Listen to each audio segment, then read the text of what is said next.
ये तो था आपका एक एग्जाम्पल जिसमें हमने एशियन ग्रीक की बात कही थी कि यहाँ पे कितने रिप्रेजेंटेटिव होंगे।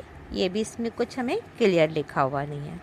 In the Indian constitution for example it is specified that is the most instance Parliament get to decide law and policies, and the Parliament itself be arranged in the particular manner before identify what the law in law any given society is.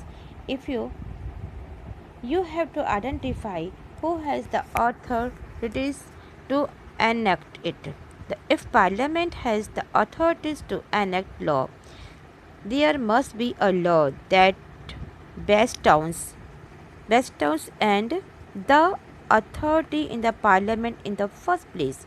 This is the function of the constitution. It is an authority that constitution government in the first place. अब second function देखिए आप. The second function is a constitution is to specify who has the power to make decision in a society to decide how the government will be constituted. इसमें जो आपके ये मोटे मोटे अक्षरों में लिखे हुए हैं ना बेटा, मेन तो बात यही दे रखी है कि हमारा जो कॉन्स्टिट्यूशन बना है इसके कौन कौन से काम हैं.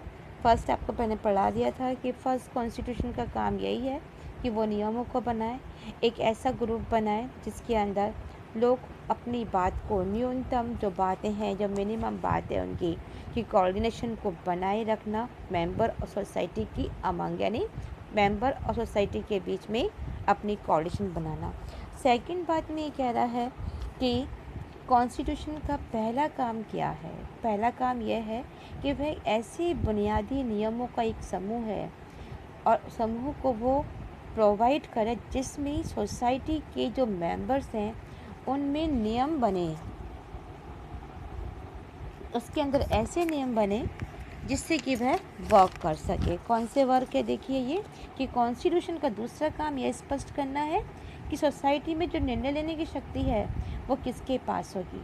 कॉन्स्टिट्यूशन यह भी तय करता है कि गवर्नमेंट कैसे बनाई जाएगी, कौन उसको निर्माण करेगा.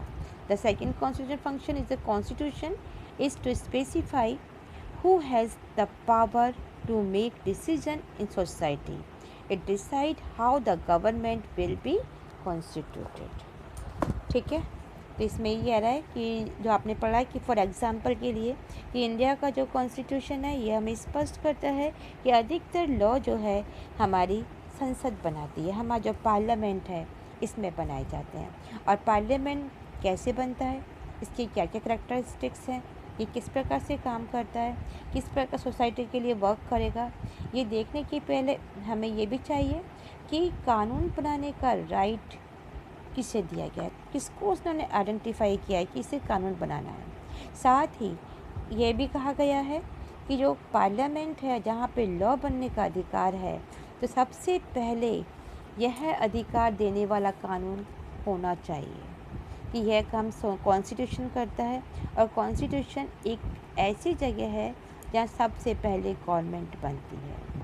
अर्थात सबसे क्लियर बात यही है कि कॉन्स्टिट्यूशन का सेकंड काम यह स्पष्ट करना है कि सोसाइटी में जो भी डिसीजन लेने की पावर है ये किसके पास होनी चाहिए. और कॉन्स्टिट्यूशन ये भी तय करता है कि गवर्नमेंट कैसे बनाई जाएगी. ओके.